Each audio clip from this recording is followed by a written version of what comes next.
this is Susie with Creative Cafe, and I am going to do a tutorial on how I did my binding on my mini album here out of the ABC primer from Graphic 45.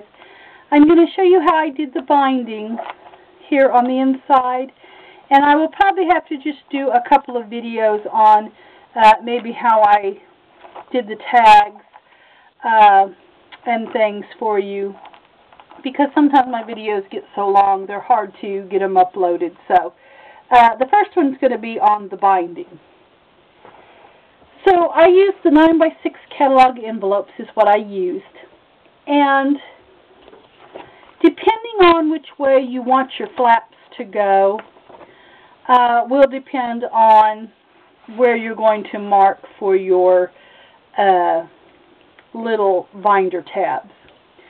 So on mine, I wanted my flaps on the back side. So on each of my envelopes, I marked it on the front side of the envelope.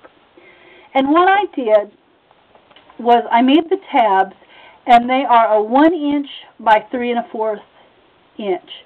And I just simply folded them in half, took my crocodile, and set back how far I wanted it to be. It looks like it's just a little over 1/4 of an inch, because I used the jumbo eyelets, so I knew it was going to hold good. I didn't want to get too close to the edge, but I didn't want it way in either. I know a lot of times I go a 1/2 inch on this, but this time I just went just a little over 1/4 of an inch. But anyway, I just centered it, made my hole kind of centered in there. And those are my little binder tabs.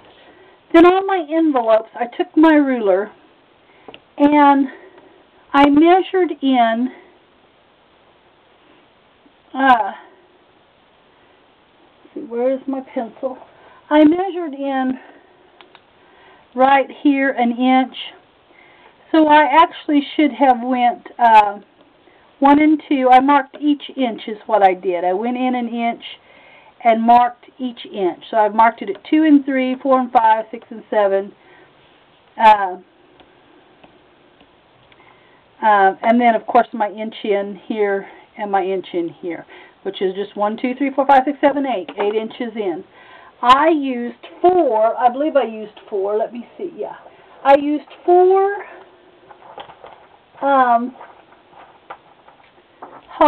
tabs.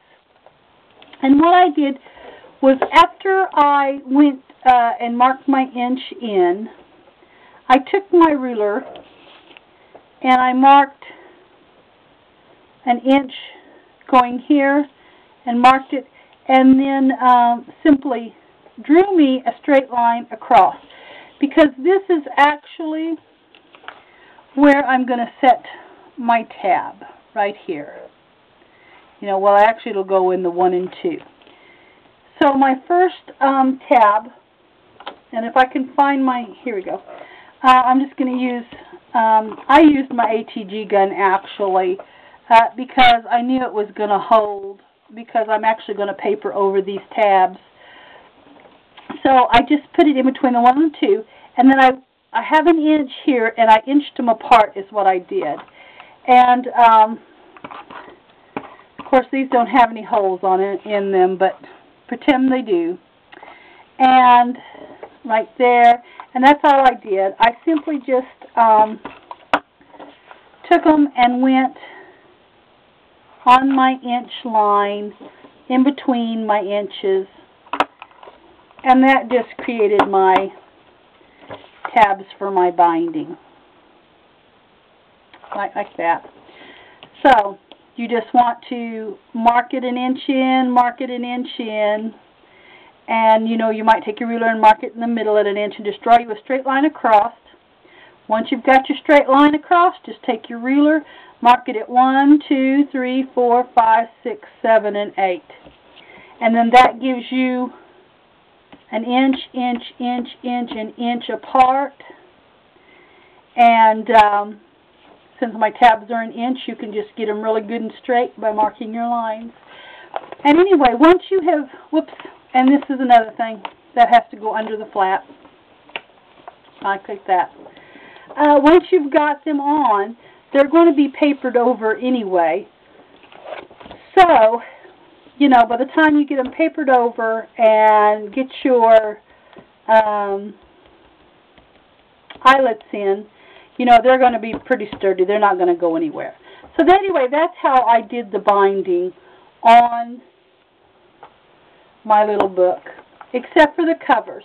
Now, on my chipboard covers, when I did them, I, of course, just measured them. I actually measured my cover from my other pages, but it looks like I went in, an inch and 3/8. But I actually just measured it from my pages is what I did. So, because sometimes, just depending on, you know, how it comes out, I just wanted to make sure that I was on. So this is kind of how I measured it right here. Of course, now I took mine on out. Grab this back here, on out where you couldn't see the tabs. So this chipboard obviously is not. I don't even know what I had it doing here, but it wouldn't be the right size for this. But anyway, that's how I measured to make my holes for that binding. I just kind of centered me down here and here so that I had the same amount up and down, and then I just marked my holes. And that's how I actually just did the holes for my chipboard cover. So anyway, I hope that helps. If you have any questions, you can just let me know. And then, like I said, I'll probably do 2 more videos doing some of the inserts that I did and show you how I did the corkboard. But anyway, thanks so much for watching.